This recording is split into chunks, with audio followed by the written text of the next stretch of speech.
Well, if it seems like you're working more and don't have a whole lot to show for it, you're not alone. Most people would say they're in the same boat. We're spending so much time at work these days, it's not unusual for coworkers to start liking each other, really liking each other. Is that a good thing? Michelle Walton is a couples communication scholar, and she's here to tell us more. Michelle, it's good to see you again. Thank you for having me. Well, Danny, today's love lesson is one that we have heard so many times before, and some of us have even have experience with it, and that's to never mix business with pleasure. Ah, yes. But the truth of the matter is, like you said, we spend so much time at work now. The economy requires us to do more things, to do more jobs, to work harder, to be at work longer. It's inevitable that coworkers are going to commingle.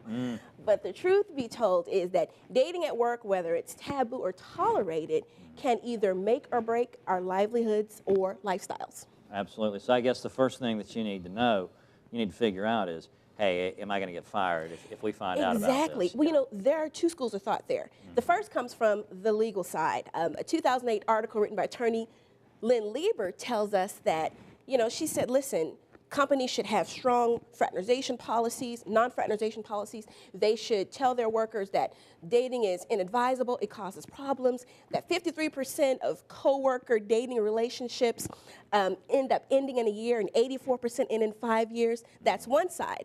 But then the other side is coming from current research as recently as 2010, which tells us from the American Management Association that there's a consortium of companies that are starting to embrace the idea of coworker dating. Walmart, for instance, they don't mind hiring couples, and they don't mind if couples get together because what happens there is it kind of enhances their family-friendly brand.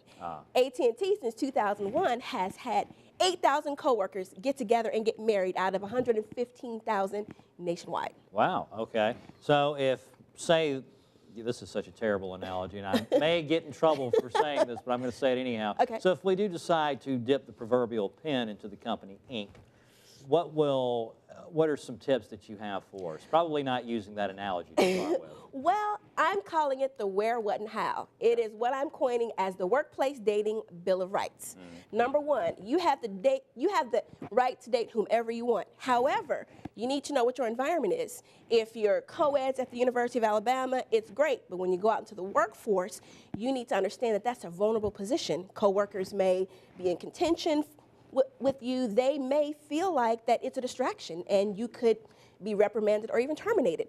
The second thing is you have the right to find out if you can find love at work or only find love in doing work. The what there is finding out what the company policies are. Is there strict non-fraternization policies?